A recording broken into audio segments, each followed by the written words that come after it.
तो चलिए बच्चों, आज का हमारा टॉपिक है र के तीन रूप। ఈ రోజు మనం ర యొక్క మూడు రూపాల గురించి తెలుసుకుందాం।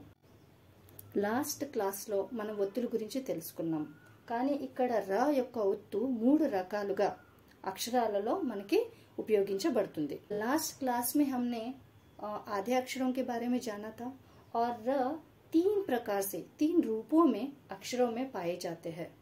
इसे हम कहते हैं रेफ और इसे हम कहते हैं पदेन। रेफ र और पदेन र। దీనిని మనం రెఫ్ రా అని, దీనిని మనం పదేన్ రా అని అంటాము। రెఫ్ రా ఉన్న మూడు పదాలని నేను ఇక్కడ రాశాను, దీన్ని ఒకసారి చదువుదాం। ఫస్ట్ కర్మ, తర్క్, పద్। ఇది చదివినప్పుడు మీరు గమనించినట్టయితే ఈ లెటర్ పైన అయితే ర చిహ్న ఇలా వస్తుందో, ర ఇలా ప్రయోగించబడుతుందో, ఆ లెటర్ కంటే ముందే ర ప్రొనౌన్స్ అవుతుంది। చూడండి, ఫర్ ఎగ్జాంపుల్ కర్మ, చూడండి మా కంటే ముందే ర ప్రొనౌన్స్ అయింది। ఇక్కడ తర్క్, కా కంటే ముందే ర ప్రొనౌన్స్ అయింది। पर्व, ఇక్కడ पर्व చూసుకుంటే वा కంటే ముందే र प्रोनाउंस अयिंदी। अगर यहाँ पर हम देखते हैं तो इस कर्म तर्क पर्व में अगर हम इस तरह से अलग करके देखते हैं तो यहाँ पर जो र है वो आधा है, जो इस माँ के ऊपर लगा हुआ र है, और र यहाँ पर क्या है, र यहाँ पर आधा है। तो ये है हमारा पदेन र। ఇది మన పదేన్ ర।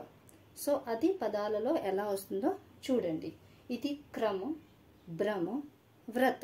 ఇది మీరు చదివినప్పుడు ఒక విషయాన్ని గమనించుంటారు, ఎప్పుడైతే మనం ఈ వర్డ్స్ ని చదువుతున్నామో క్రమ, భ్రమ, వ్రత అని చదివినప్పుడు క తర్వాత ఏ లెటర్ కి అయితే ఇది పదేన్ ర వస్తుందో దాని తర్వాత ర ప్రొనౌన్స్ అవుతుంది।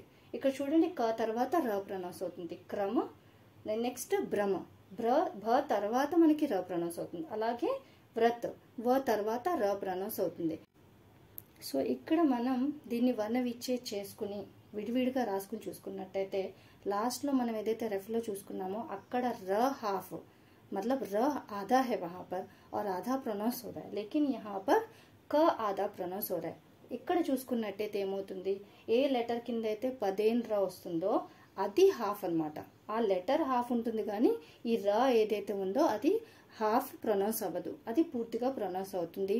ఏ లెటర్ కింద పదేన్ ర వచ్చిందో అది అక్కడ హాఫ్ ఉన్నట్టు, అది ఆ రెఫ్ అండ్ ఈ పదేన్ కి ఉన్న డిఫరెన్స్ అన్నమాట।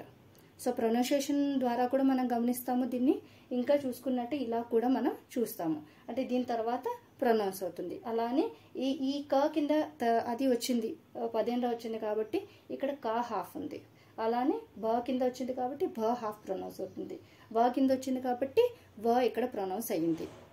ర అయితే ఉంటుంది, కానీ ఇక్కడ ర అంటే స్వర్ సహిత్, అంటే ఇందులో స్వర్ ఉంది, ర కి స్వర్ సహిత్ ఉంది ఇక్కడ ర, కానీ అక్కడ రెఫ్ లో చూసుకున్నట్టయితే స్వర్ రహిత్, అంటే అందులో స్వర్ లేదు, ఓన్లీ ర హాఫ్ ప్రొనౌన్స్ అవుతుంది। కానీ ఇక్కడ ర చూసుకున్నట్టయితే స్వర్ సహిత్, అంటే స్వర్ తోటి ర ఇక్కడ ప్రొనౌన్స్ అవుతుంది అనమాట।